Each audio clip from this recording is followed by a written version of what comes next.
because all the adverts are calling him out by his name. Now, I want us to play a little game, and I'm going to call it science fiction or science fact. And I've got 5 questions for you, and I want you to help me try and work out what is going on in this film.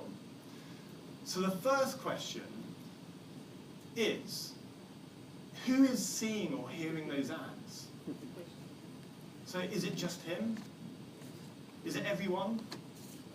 But if it's just him, how does that happen? Come on, people, this is like 100 years in the future. You're industry luminaries, this should be easy. Sound shower, that sounds good. Is that like projecting sound straight into his ears? Oh, from above. Oh, I like that. That's really good. Yeah, because it makes sense. It must be a personal experience, because otherwise everybody's hearing his name and it would just upset everybody.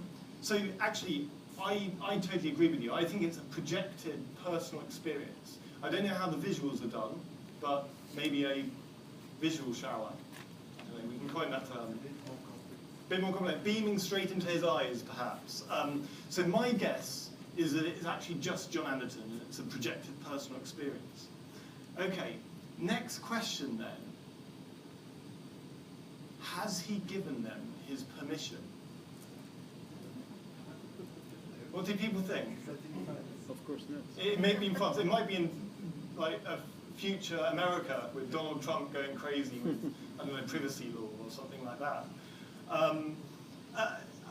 What do people think? Has he given them his permission? Maybe without knowing. Maybe without knowing it. Yes, that's a really good one. It's probably at the bottom of the terms and conditions. Like whenever I sign up a Google account, I of course read every 25 pages of terms and conditions, so I know I'm signing my life away to Google. But most people probably don't realise that. Sorry guys, I'm just teasing. I'm teasing. I think, yeah. Perhaps because it's private, private land, maybe a mall, maybe he doesn't need to give them his permission. But then, why would you want to go to a mall where you have adverts shouting at you the whole time? So I think you're quite correct in that well, either it's private property and there's no choice, or he's accidentally, voluntarily given them his permission.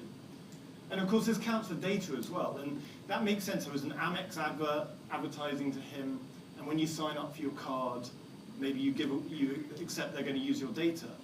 But I don't necessarily understand why Guinness would know about him. Because I personally wouldn't sign my data away while I was buying a pint of Guinness at the pub. Okay, next question. How do they know who he is? Any thoughts? National database, was that? Facial recognition. Facial recognition. Exactly, actually. Yeah, that's a very good point. And the image recognition, but also how do they have the data in the first place? Voluntary sign-up again? Probably Amex selling it on to everybody, and you don't notice it on page 20? Big data. Sorry, are there any? US Customs. US Customs, that's true. In the dark, fascist future US that we're going to see. Sorry, don't want to be nihilistic or anything. My guess is that it's sign-up data, again, sign-up data for, I don't know, Amex or for whatever, and they're just sharing it, and you don't get much choice. It could be a national database, but I think that's pretty scary. Fourth question, is there any scale to this ad solution? So I think that's an interesting one, because are there many malls in the world with this kind of personal projection experience? Because if you're an advertiser, you need scale. So I don't know. I reckon probably in this dark future, there is scale because of really poor privacy law and poor protection of rights as well in this projected experience. And my last question, is this advertising effective? What do people think? Is he going to go and buy a Guinness straight after this? It should be. He should do. It's not a good context. It's not necessarily a good context, but if I was on the run from the police, maybe I would like to have a few drinks. You're right, though. I don't think the advertising was very effective, because straight afterwards, I think it would really, really piss him off. And straight afterwards, he goes and gets his eyes removed by some backstreet surgeon. So I think the advertising definitely wasn't effective, shall we say. But to sum up all of these things I've been talking about, they fit into these categories: measurement, privacy, data quality, scale, and advertising outcomes. And I'm going to transport us now back to 2016. And actually, I think all of these points still are so relevant in the advertising industry today, especially the TV advertising industry, as we're reaching this point of inflection now. And all of these things are happening. So whether it's measurement, where the challenges are all around, the solo experience of digital versus the shared experience in the living room.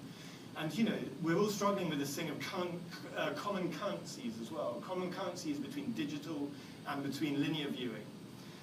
But there are solutions happening around the world. I mean, Videology, we're working on something in the US with a merged panel with Nielsen, where they merge both the household data and the digital data. Sky, they're ad smart. They're using household attributes, even though they're delivering digitally and using dynamic ad insertion. And of course, there's things like using unique IDs and cross-device linking to correlate when somebody has a mobile and they've got a tablet and a desktop, and when they have a journey that goes between them. Second, privacy and permission. I mean, this is going to be a really big thing in Europe in the next year or so, especially around GDPR and the work that the EU is doing. But there are solutions. Pseudonymization, whatever the hell that means.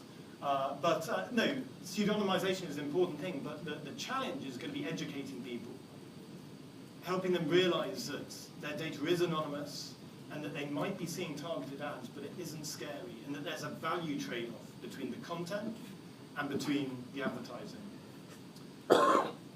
Data quality as well. And I mean, it's a bit like, I didn't know whether to say the data gold rush or the wild west, because there's so many data companies out there at the moment. It really is quite crazy. But I think we're beginning to see a consolidation effect in the data industry. We're seeing the big companies like the Nielsens and the Comscores, acquiring the smaller companies, integrating them into their data products. And then the key thing, I'd say from an ad technology point of view, the key thing is to work with a technology partner that not only understands the data landscape, is integrated with all these data companies, but most crucially, can optimize your advertising towards data outcomes. Fourth point around scale. I mean, this is all about fragmentation. So, of course, there's fragmented devices, there's a fragmented data landscape as well. But, again, it's a question of consolidation in the data industry, using multiple data providers, using things like cross-device ID linking to try and work out somebody's journey across the different devices that they use to watch TV. And of course, there's things like audience expansion techniques as well. So using postcode lookalike modeling, things like that. And then finally, advertising outcomes, so efficacy, advertising efficacy. And there's all sorts of interesting things happening in this space.